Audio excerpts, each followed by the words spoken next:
एक गांव था, उस गांव में कुछ लोगों ने मिलकर एक मंदिर बनवाया।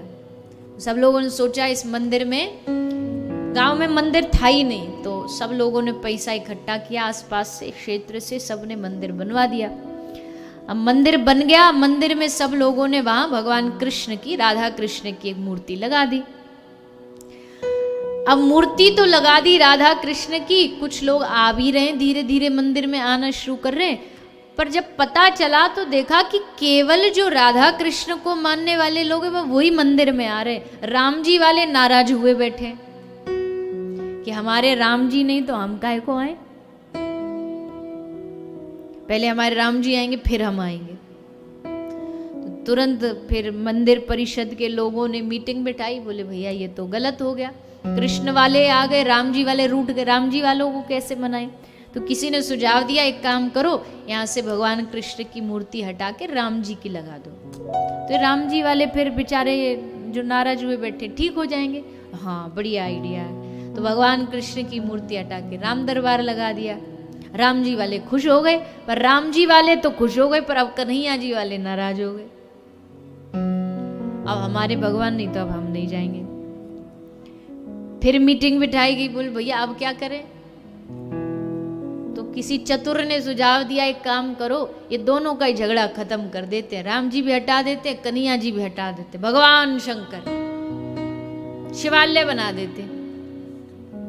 और शिवलिंग की स्थापना हो गई, शिवलिंग बन गया। और शिवलिंग स्थापित होने के बाद भी मामला वहीं के वहीं। अब शिव वाले तो आने लगे, पर राम जी और कन्हैया जी वाले ने आने बंद कर दिया। गांव वालों ने सोचा भैया ये तो बड़ी गड़बड़ है, मंदिर तो इसलिए बनाया था कि सबरा गांव इकट्ठा हो, पर यहाँ तो आधे आते हैं आधे नहीं आते। तो पास में एक महात्मा जी कथा हो रही थी, सबरे वहां पहुंच गए, बोले महात्मा जी एक समाधान चाहिए, हम चाहते पूरा क्षेत्र आए हमारे उस जगह पर, स्थान पर, क्या करें। राम जी रखते हैं तो कृष्ण जी वाले नहीं आते, कृष्ण जी रखते शंकर जी वाले नहीं आते, देवी वाले नहीं आते, तो ऐसा क्या करें जो पूरा क्षेत्र इकट्ठा हो जाए। तो महात्मा जी जरा विनोदी थे, मजाक करते थे। तो महात्मा जी ने हंसते हुए कहा भैया मत यहाँ राम जी रखो, मत यहाँ कृष्ण जी रखो, मत देवी, न दुर्गा, न गणपति, यहाँ एक बढ़िया सा होटल खोल दो, सबरा गांव आएगा खाने के लिए, पूरा क्षेत्र आएगा, और तुमसे ये तक नहीं पूछेगा कि भैया होटल किस जाति वाले का, किस धर्म वाले का। बताओ किसी होटल में घुसने से पहले आप लोग पूछते हो कौन से धर्म वाला है, या कौन से जाति वाला, कौन से ब्राह्मण है कि बढ़िया है, वैश्य कौन है, कोई नहीं पूछता, बढ़िया खाना चाहिए बस, कोई मतलब नहीं धर्म जाति संप्रदाय। और भगवान की बात आती फिर सबरे लड़ने लग जाते हैं, तू इस जाति का, तू उस धर्म का, तू उस संप्रदाय का। महात्मा जी ने हंस के कहा होटल जैसी जो झूठी चीज है उस पे तो इकट्ठा हो जाते हो, और जो भगवान सत्य परम सत्य है उसको लेकर के बंटते रहते हो, बंटवारा करते रहते हो। कैसी मूर्खता है लोगों की, कैसी अज्ञानता है लोगों की। और फिर यही सिस्टम देख करके अब मंदिर में तो हर कोई आना चाहिए ना, तो इसलिए एक सिस्टम फिर नया बना दिया, एक काम करो सबरे देवी देवता रखो मंदिर में। पहले सिस्टम विदेशों में होता था, विदेशों कोई भी मंदिर में चले जाओ वहां पूरे सबरे भगवान मिल जाएंगे आपको, 33 करोड़ छोटे छोटे छोटे छोटे सबरे, एक बार परिक्रमा करो तो घंटा भर लग जाए, इतने देवता रखते हैं। अब क्या करें, सबको बुलाना है। उसमें साउथ के भगवान मुरुगन स्वामी भी आ जाएंगे, उसमें महाराष्ट्र के साईं बाबा भी रखने पड़ते हैं, नॉर्थ के भगवान कृष्ण भी रखने पड़ते हैं। भगवान सब जगह के अलग अलग बटे हुए हैं ना, तिरुपति बालाजी वो विराजमान करने पड़ते हैं। तो भैया साउथ के लोग भी आने चाहिए मंदिर में। यही सिस्टम अब भारत में भी हो गया। भारत के कोई भी शहर के मंदिर में जाओ वहां सबरे भगवान अलग अलग अलग अलग। देखिए बात को, महिमा को, बात की जो तत्व है ना उसको समझिए। रख रहे हैं बहुत अच्छी बात है, सब आए सब बढ़िया है। जिसके अब देखो ये बात तो सही है, ये बात झूठी बिल्कुल नहीं है कि मान लो हम जाते हैं किसी मंदिर में तो सब लोग दर्शन कराते हैं, हनुमान जी आ गए, ये फलाने आ गए, करते करते करते, और ये स्वाभाविक है कि जैसे ही वो आगे लेके जाते हैं ना ये राधा कृष्ण, तो वहाँ बाकी जगह 2-2 मिनट लगता है दर्शन करने, वहाँ अपने आप थोड़ा टाइम बढ़ जाता है क्योंकि उनका दर्शन करने मन भाता है। ये अपना अपना मन का भाव है, पर इसका मतलब ये नहीं है कि अगर हमारे आराध्य राधा कृष्ण है तो हम दूसरे भगवान को देखे ही ना, या दूसरे भगवान के भक्तों को हीन भावना से दे, अरे तुम तो फलाने वाले के भगत हो। ठाकुर जी ने तो कभी ऐसा नहीं कहा, भगवान ने तो कभी ऐसा नहीं कहा। कबीरा कुआं एक है, पनिहारी है अनेक, बर्तन सबके अलग अलग, पानी सब में एक। बाबा कबीर ने बड़ी सीधी सादी बात कह दी, भैया सबके बर्तन, कोई बाल्टी में पानी भर के ले जा रहा है, कोई लोटे में ले जा रहा है, कोई किसी बर्तन में, बर्तन का साइज शेप सबका अलग अलग है, पर पानी सब में एक। परम तत्व तो वही है, सत्यम परम धीमहि। उसे राम कहो, कृष्ण कहो, गोविंद कहो, माधव कहो, शिव कहो, जो कहना कहो, है तो वो एक परम तत्व। इसलिए श्री व्यास जी महाराज ने लिखा, सत्यम परम धीमहि। सत्य स्वरूप भगवान को हम प्रणाम करते हैं। धर्मः प्रोज्झित कैतवोत्र परमो, निर्मत्सराणाम सताम। पंडिताई वाली भाषा होती है। तो भैया अब कहते हैं कि अब देखो 3 श्लोक हैं, स्टेप बाय स्टेप। पहला श्लोक सत्यम परम धीमहि, भगवान की महिमा बताई, भगवान की गुण बताए, गुणवत्ता बताई। और अगले श्लोक में बताया कि जो भागवत है इसको सुनने का अधिकारी कौन है। धर्मः प्रोज्झित कैतवोत्र परमो, धर्म क्या है,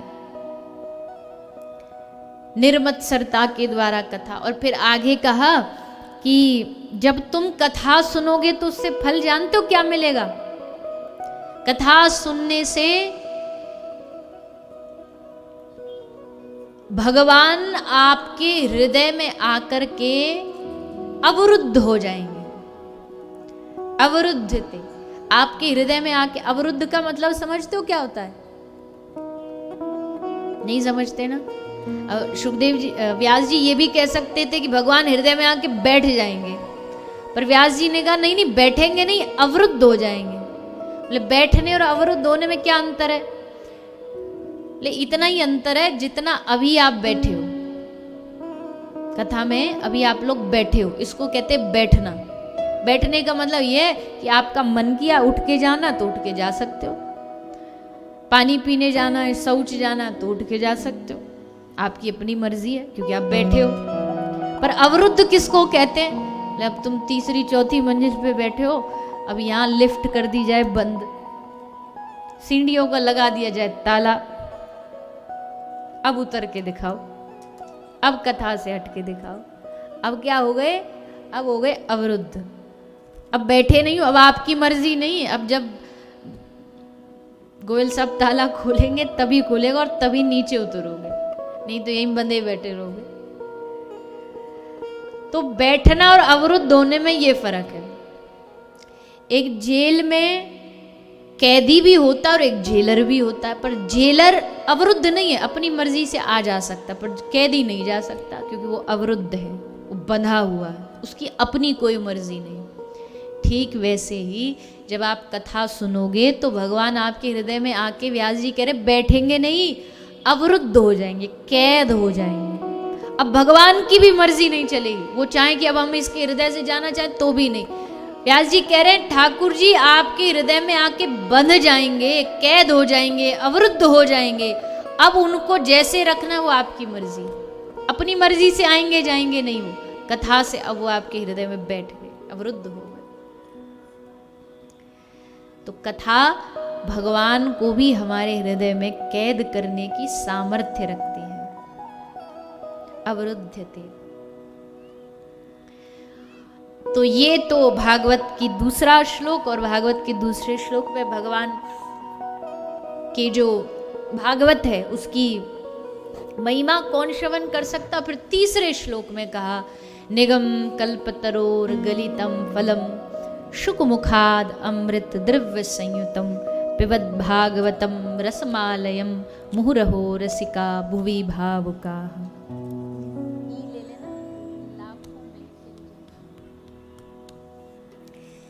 निगम कल्प तरोर गलितम फलम। भागवत जो आप सुन रहे हो ना, ये जानते हो क्या है? ये है फल। और फल भी कैसा है? एक फल होता कच्चा फल, एक फल होता पका फल, और एक फल होता रस से भरा हुआ फल, रसेदार फल। भागवत रस से भरा हुआ फल है। गलितम फलम, पका हुआ रस से भरा हुआ ये फल श्रीमद् भागवत है। इस श्रीमद् भागवत के फल को, रस को करना क्या है? तो कहा व्यास जी ने, पिबत भागवतम रसमालयम मुहुरहो रसिका भुवि भावुका। इस रस को कानों के द्वारा पीजिए, इसका पान कीजिए। जितना इस रस को कानों से पियोगे उतना ही हृदय को तृप्ति मिलेगी। और तृप्ति का मतलब ये नहीं, अब कोई एक बार कथा श्रवण करने के बाद ये कह देना कि हाँ जी हमने तो कथा सुन रखी है, अब दोबारा सुन के क्या करेंगे? तो इसका मतलब है उसने कथा को सुना ही नहीं। सुना होता तो ये नहीं कहता कि हमने तो सुन रखी है, क्योंकि ये तो जितना श्रवण करोगे उतना श्रवण करने का हृदय में भाव जगेगा, प्यास जगेगी। जितना श्रवण करे, अब नशा करने वाले को कितना भी कह लो, एक पिएगा, उसके बाद दूसरी, दूसरे के बाद तीसरी पिएगा सिगरेट, फिर पीते पीते पूरा दिन उसका पीने में ही बीत जाता है। ये तो संसार का साधारण नशा है, लेकिन जो भगवान की कथा का नशा है वो तो दुनिया का सबसे बड़ा नशा है। इसको एक बार करने के बाद, एक बार जिसने कर लिया ना ये, उसके बाद ये छूटता नहीं, उसके बाद ये छुटाना चाहते भी नहीं। ये भगवान के प्रेम का रस है, ये भगवान की कथा का रस है। यहाँ आप सब भी बैठे हो, आप सब यहाँ कथा को श्रवण पान कर रहे हो। ये श्री ठाकुर जी का जो दरबार है, जो द्वार है कथा का, भगवान से यही कहिए, प्रभु इस कथा को श्रवण करने के बाद हमारे हृदय में ये रस लग जाए, क्योंकि इस रस के सामने स्वर्ग भी फीका है। इस रस के सामने दुनिया का कितना भी बड़ा वैभव हो, भगवान के इस भक्ति के रस के सामने वो तुच्छ है।